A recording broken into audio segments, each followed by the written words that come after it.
No, of course I was working on my next video. I wasn't goofing off on my Halloween going, hey no, stop, get off my Twitter. Actually, dressing up as a cartoon character for the kiddies really brought the subject of this particular video back around. How's that for service? But while the subject of Peter Pan may no longer seem too timely, fucking typical, the discussion that follows is a little closer to the Crimbo period than I originally expected. Hubble double Barney rubble, no doubt you'll all want to see what mysterious analysis I brewed in my pot. I'm certainly someone who feels that Peter Pan is an endlessly fascinating story. Now, normally when people say that, they go on about the world or the characters, like it's some kind of series of designer jackets nobody else could ever replicate. The Pan range. But I think it's a great disservice to the core idea captured by the author, J.M. Barrie. Peter Pan is probably one of the most long-standing pieces of fiction focused on the very nature of childhood. It shows us how children see the world, how they want the world to stay, how they react to authority, and how everything they do to prevent forward motion is completely and utterly futile. In the modern age, where the insult man-child exists and the commercial nature of nostalgia is fucking enormous, what better place to revisit the timeless themes of Pan than now? Well, judging by the critical success of the recent film, I'm not sure that I can corroborate that statement. You know, I'm starting to notice a trend in our approach to children's storytelling that this movie seemingly made from, let's be frank, an absolute layman's point of view seems to epitomise. I'd like to blame Harry Potter because, actually, I like to blame Harry Potter for everything, but really it's something I think has grown out of concern in our general insistence on validating our morality over all else, especially through our children, and our preconceived notions of what makes for the content they can enjoy. Gosh, that's an awful lot of words. I feel we're trying to manufacture absolution through our children's content. Shit, that's even worse. Okay. We're trying to look good for our kids. I don't know that that's the best way to approach this. This isn't to say that I'm against different or modern interpretations of a classic, of course, or of using these films to express ideals. More so that I feel the interpretations appear to deal with the basic detail, just using the general preconceptions of the material rather than really getting into the meat of the existing concept. You know, like, ooh, what if the witch was misunderstood? You get the idea. Not pointing any fingers, not pointing any fingers, not pointing any fingers whatsoever. I don't have a skull. It seems that many fall into the trap of either making whimsical kiddie fodder or applying adult themes in the hope that this will lift the material on its own. Did you ever want to be a pirate? Me hearty. I don't know that this is the most effective way to make the story stick, especially when I've seen attempts made on lesser budgets that hit a little closer to the mark. And would you believe I have an example?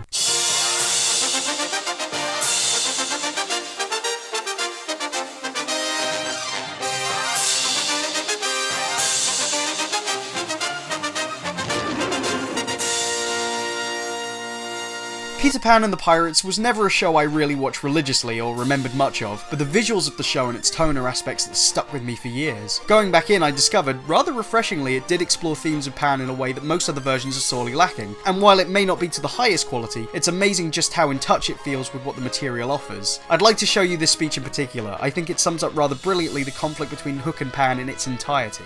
There is no reason why I shouldn't put you and Neverland out of your misery. Very well. If I must die, I will encounter darkness as a bride and hug it in my arms. For I, at least, have lived a full life, Peter Pan. I have been a child. I have been a youth. I have been a man, a scholar and a gentleman. I have sailed the world in the finest navy ever to set stun, moon, or sky sails. In short, I have lived a full life, whereas you are a pathetic creature forever locked in the self-serving egocentricities of childhood.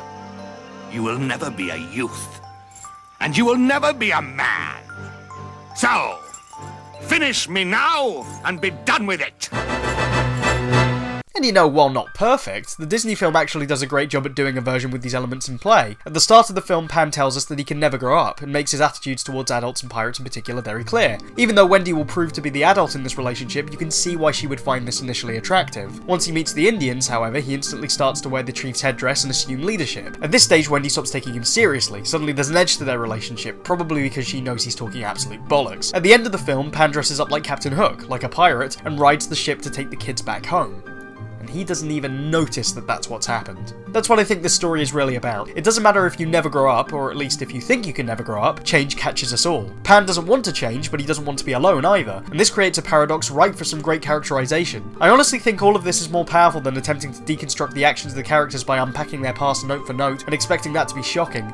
Nowhere should I ever have to hear the words, "My name is James Hook." All that suggests is that your parents had really good foresight. You'd think they'd lube your hand up with like anti-croc repellent or something, I don't know. Now this film really isn't a huge offender, but it is a reminder that the expression of young fantasy seems to be stagnating at an alarming rate. You know, I think it's great that people are returning to a sense of adventure and wonder in filmmaking, and I also think that Max Landis has come close to this concept, or at least he pitched it really well. It's me, bitches! But I'd like to see something capture the same sense of inevitable melancholia and emotional nuance that Pirates has not just in the writing, but through the many elements of the production. This is a series that paints itself in the colours of a twilight palette, a purple haze that suggests that eventually the day will end and the adventure will be over. Your parents will pick you up from the daycare and you'll leave the story and go back to your normal life because you have to. And there's something very lasting about that idea. As I've gotten older, I've noticed this in an awful lot of older animated movies, and I think this is part of the reason a lot of people are so manically attached to them. You know, regardless of the value you're willing to stake in their quality, because, you know, sometimes there really isn't that much to put there. Even the off-brand Disney movies haphazardly capture the sense of emotional uncertainty and longing in their wistful fairy tale imagery. A sense myself and a housemate back in animation college dubbed the purple feeling, when we couldn't quite relate what it meant to each other. This sense of never-ending twilight, the Scandinavian air of never knowing when the sun will actually set and your childhood will have to be over, but being totally disorientated, is something I think actually enhanced the power of these abstracted pieces of nonsense. Why?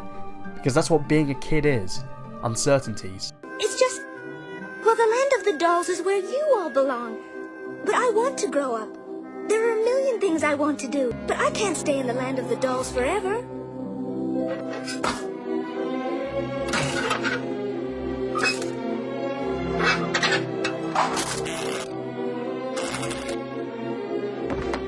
Oh, please, don't take it like that. Sure, I'd say this is an element that perhaps has been lost in recent years. Many animated films boast progressive elements or mimetic concepts that divert attention away from the lasting nature of the content. Even fairy tales appear to be embarrassed to come from any place of real interest, and constantly apologise for their existence, to the point where the myths of fiction part, and you can just see the writer appearing going, "Ooh, me," and I hate so fucking much when that happens, and am I in too deep? I think I'm in too deep. 9/11. Now, planes flew into that building, but did they? I don't know. I think what a lot of these older pieces point to is animation's ability to capture abstract notions of emotional subtlety, near synesthesiac qualities and concepts that only the actions of make-believe can accomplish. They often seem terrifically misguided, and don't get me wrong, I'm not advocating them above all else, but this shouldn't discount the effect many of them were tapping into. There was once a sense of artists imparting stories to express timeless sentiments and a foundation for storytelling, rather than an attempt to trump cold hard conventions as mechanically as possible. That's all surface detail.